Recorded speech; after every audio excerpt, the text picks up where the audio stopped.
I'm not doing anything. Anyway, like I said, I'd have an upcoming video. Another Oh My God game review. I'm really, really excited. Right, Pony of Doom? Yeah. Because the bullet train is here. Hell Monkeys, let's talk Shadows of the Damned. Alright, so, my advice for going in on this game the first time around, don't have any expectations. That's a waste of time trying to come up with those, because this game will exceed them all.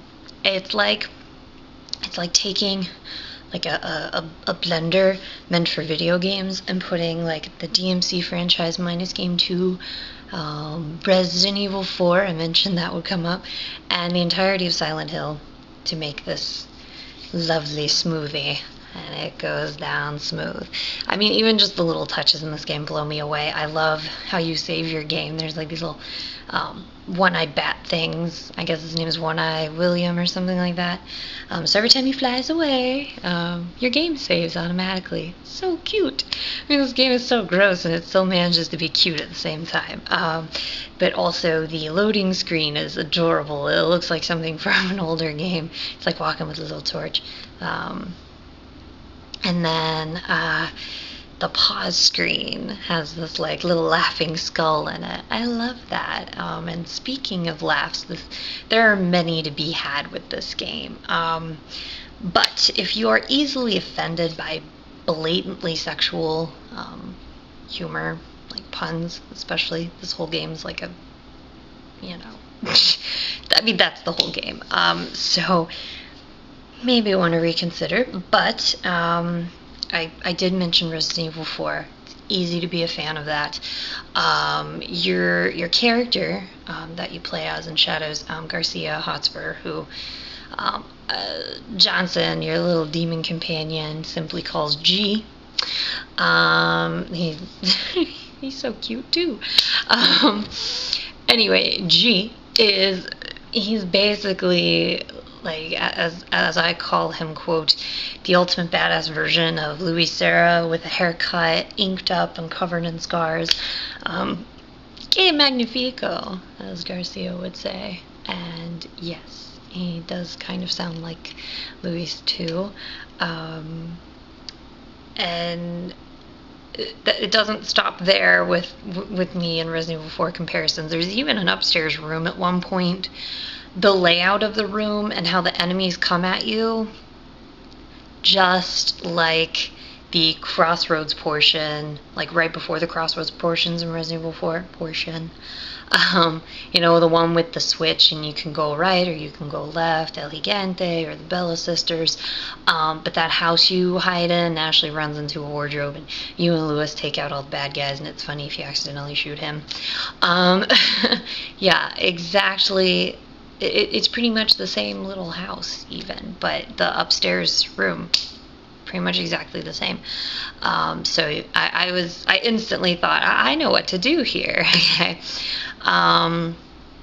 All this Resident Evil 4 business does make perfect sense for this game, because, I mean, what is Shinji Mikami's greatest success to date? Resident Evil 4. And thanks to Yamaoka, yes, the Akira Yamaoka, Shadows carries the same kind of Spanish vibe as Resident Evil 4 with the music. The score is fantastic. It's just phenomenal. This game's music, in my opinion, is one of Yamaoka's best, his best work in a long time. It's very Silent Hill 2, I think. And then it has, like I said, the kind of Spanish elements of Resident Evil 4. So, other than the amazing Silent Hill-esque score, what else makes Shadows gothly inclined?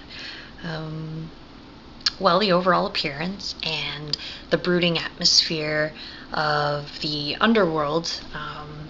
It has this sort of appeal, like crossing Eternal Darkness, Danny's Requiem with Alice Madness Returns, and it's like vaguely Lovecraftian, and it's just, I want to go there. Maybe not so much with all the creepy like body parts everywhere, but the weapons in this game, just as powerful and imposing as they are, they're hilariously dubbed with these over-the-top names. But what goth wouldn't like his or her guns, you know, embedded with skull motifs? I mean... And why not have an adorable demon sidekick? With a British accent who indulges fruit fantasies at one point. And if you love Johnson like I do, see there again, there's a joke right there. If you love him as much as I do, then you'll love the Johnsonpedia. That's also a fine touch. So when you go to your start screen, not your select screen, but your start screen, it's basically like it gives you like the controls. General information about you know, the demon's world, which is basically like items, their descriptions and uses, and then also your weapons. There are alcohol vending machines in this game. You know, that's a fun and funny touch right there. What demon hunter doesn't need, you know, to kick back a few drinks from time to time, particularly absinthe. Overall, I have to once more give it up to the score by Yamaoka, and having Mikami on this very successful project, a match made in a very hellish heaven, so deliciously harmonious and darkly demented at the same time, while balancing everything out with this unstoppable comedy. So don't be a lemon hunter and pick up this game. 5 out of 5 bats. So that's that's all I got for now. So I promise I'll be back, even if it takes months and months. Go play Shadows right now. Yeah, it's like PlayStation 3, 360, stuff like that. Check it out.